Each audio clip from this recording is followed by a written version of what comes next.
Diplomatic immunity. Yan lagi ang dahilan ng mga diplomat sa abroad kapag inaakasahan sila ng pang-aabuso ng kanilang mga migranting kasambahay. Dahil sa konsepto ng diplomatic immunity, hindi sila nakakasuhan. Pero ngayon, meron ng mga pagbabago. Ako si Ana P. Santos, isang investigative journalist dito sa Rappler. Rappler has been following the issue of diplomatic immunity and impunity since 2023. Now, we're happy to report na may ilan man na mga hopeful developments. Ganun pa man, meron din mga ilan-ilang bagay na hindi pa rin malinaw. Noong 2022, sabi ng isang korte sa United Kingdom na hindi pwedeng lagi na lang diplomatic immunity ang depensa laban sa mga aligasyon, lalo na kung may evidence ng modern-day slavery or human trafficking. Sa Switzerland, noong 2025, sinabi ng Federal Court na hindi pwedeng depensa ang diplomatic immunity pagdating sa labor claims ng mga kasambahay or migrant domestic workers laban sa amo nila na diplomat.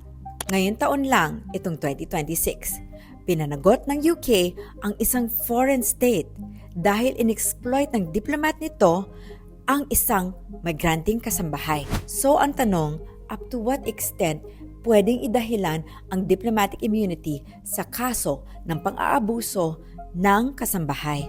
Pero bago yan, dun muna tayo sa mas basic na tanong. Ano nga bang diplomatic immunity? Isa itong legal protection na guaranteed by international law under the Vienna Convention on Diplomatic Relations.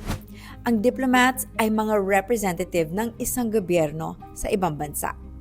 Pag umasim ang relations ng dalawang bansa, pwedeng maharap ang diplomats sa political pressure, sa harassment, o di kaya't sa demandahan.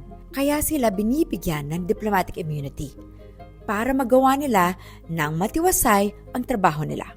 But, outside of their official duties, diplomats are also employers. They hire staff, including household staff. And this now leads us to the next question. So bakit nga ba vulnerable ang mga migranting domestic worker? Ganito kasi yon. In many countries, ang foreign diplomats ay may privilege na magsama ng domestic worker at mag-sponsor ng visa nila. In these cases, ang susundin ay ang labor and wage laws ng host country kung saan nakabase yung diplomat. Bigyan natin ng halimbawa. Pag ang isang Filipino na diplomat sa Switzerland ay nag-hire ng Filipino na kasambahay, batas ng Switzerland ang susundin pagdating sa sahod at sa benepisyo, hindi batas ng Pilipinas. Ngayon, may downside naman ito. Kadalasan nakatali kay diplomat employer ang visa ng domestic worker. Kaya kahit may instances ng pang-aabuso ang amo, hindi makaalis ang kasambahay. Mawawala na nga sila ng trabaho, pwede pa sila ma-deport. At dahil may diplomatic immunity ang employer, hindi makadulog ng hustisya si domestic worker. Hindi naman yun dapat ang purpose ng diplomatic immunity. So ano naman ang natuklasan ng investigation ng Rappler? Noong 2023, siniyasat ng Rappler kung paano naaapektuhan ng diplomatic immunity ang mga kaso ng exploitation, labor abuse, trafficking laban sa mga diplomat na employers. We looked at legal cases, court records, public documents from different countries. At hindi lang yon. We also interviewed migrant domestic workers in Switzerland, in the Netherlands, at ilan sa mga nakabalik na ng Pilipinas. Ito ang natuklasan namin. More than 200 migrant domestic workers in 18 countries ang nagsampa ng reklamo o kaso laban sa 160 diplomats na employers nila mula noong period na 1988 hanggang 2021. Karamihan ng mga nagreklamo ay mga kababaihan galing sa developing countries. Ang pinakamadalas na aligasyon, wage theft, yung hindi pagtanggap ng tamang sahod. Meron din mga reklamo na long working hours, walang pahinga, walang day off.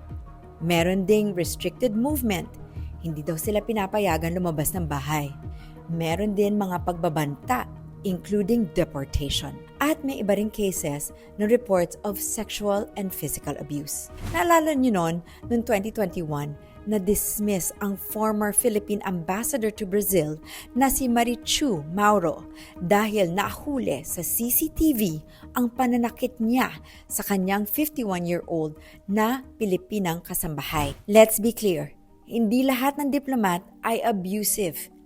Pero ang maliwanag dito sa report namin sa Rappler, ang diplomatic immunity minsan ay nagre-resulta sa impunity. Nagiging mailap sa biktimang kasambahay ang hustisya. So ano naman yung saysay ng mga court ruling na nabanggit ko sa umpisa nitong video na to? Sa 2022 UK case na Wong versus Basfar, sabi ng korte, pag may ebidensya ng modern-day slavery or human trafficking na ang akusasyon, hindi dapat mag-apply ang diplomatic immunity. Ngayon naman, noong 2025, pahiwatig ng isang korte sa Switzerland, ang diplomats ay pwedeng tratuhin na ordinary employers sa labor disputes. Ngayon naman 2026, inutusan ng United Kingdom ang United Arab Emirates na magbayad ng danyos sa isang kasambahay na inaabuso di umano ng kanyang diplomat employer. Nakausap namin ang kasambahay na ito.